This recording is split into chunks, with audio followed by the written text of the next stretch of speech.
All right. Well, basically, wow, what a performance! I mean, it was incredible. Thank you. I'm just flabbergasted that I'm able to see that. Oh, that means so much. Thank you. We're so happy to be here. Oh, it was wonderful. So you have 8 pieces. I think it was 3 trumpets, 2 saxophones, alto and tenor. Yes.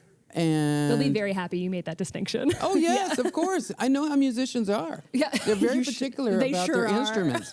And the sousaphonist, I call it. Yes, sousaphonist. Trombone and drummer, and a little bit of percussion in there, too. Yes. Just for some flair. Oh, you got a little bit of everything, and it brings the sound to life. Oh, thank you. I mean, it was truly amazing for me.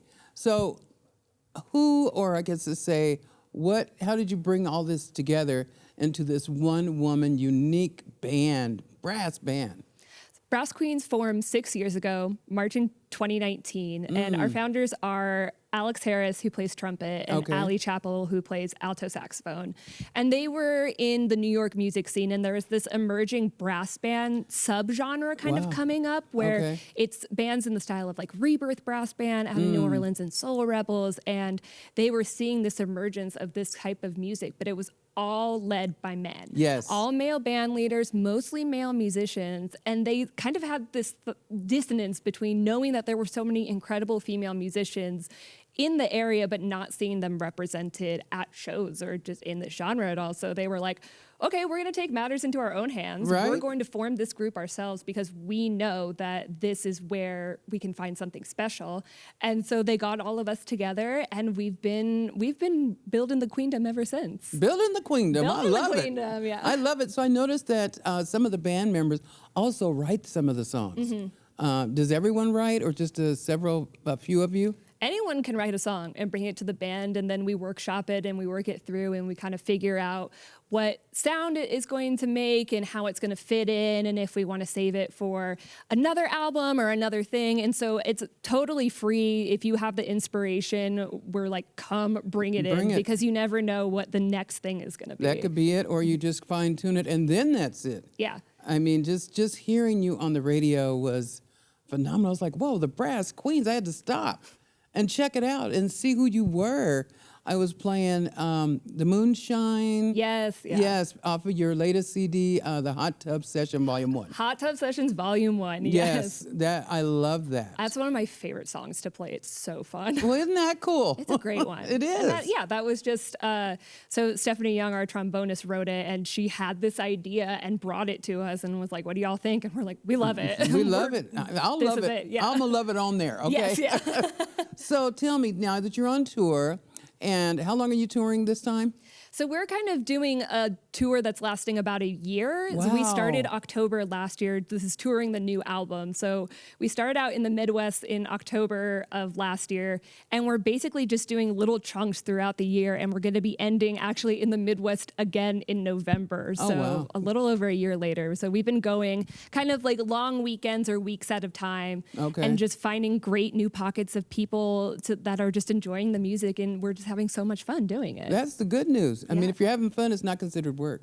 That's true. We do love getting paid, though. Yeah, right. Well, it's labor. I get paid, but as long as you're having fun getting paid. Exactly. That's the key. So of all these tours, what has been your favorite place to perform at so far? I had to ask the band this because there are so many good options.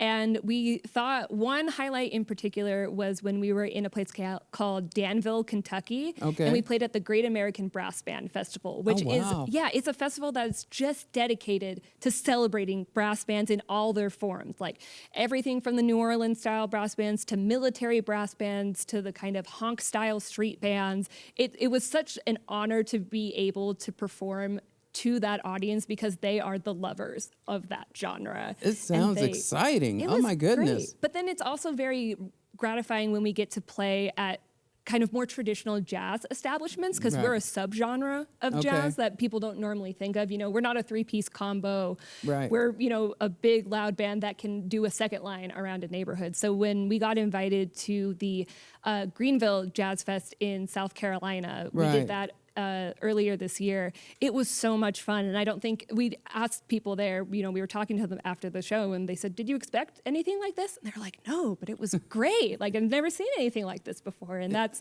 one of the most validating things, is when we can just introduce people to something new that they enjoy. I believe that, because looking at the looks on everyone's faces as I watched you perform here, it was just like, everybody's having a good time. I saw some dancing. You're enjoying what you're doing. Yeah, I saw you moving. Yeah, there's some wiggling.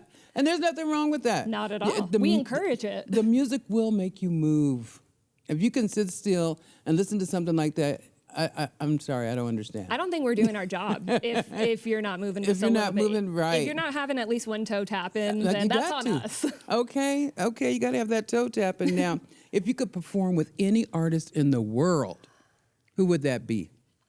So we are very, very lucky that we got to have that dream realized. Oh, really? Very recently. David Byrne of Talking Heads came to one of our performances in Brooklyn, and we performed at his variety show last year, like right before we started this tour, actually. So we have this lovely relationship, this kind of budding friendship with him.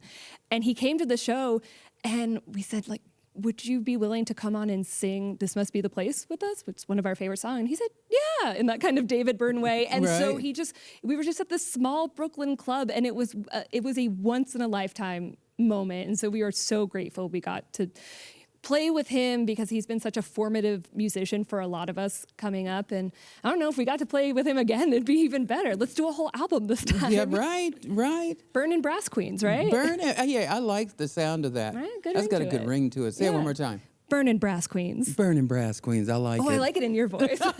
We'll get you to do the audio for everything. Hey, well, you just call me. I'll be more than happy to come. We got you. We know where you're at. I love it.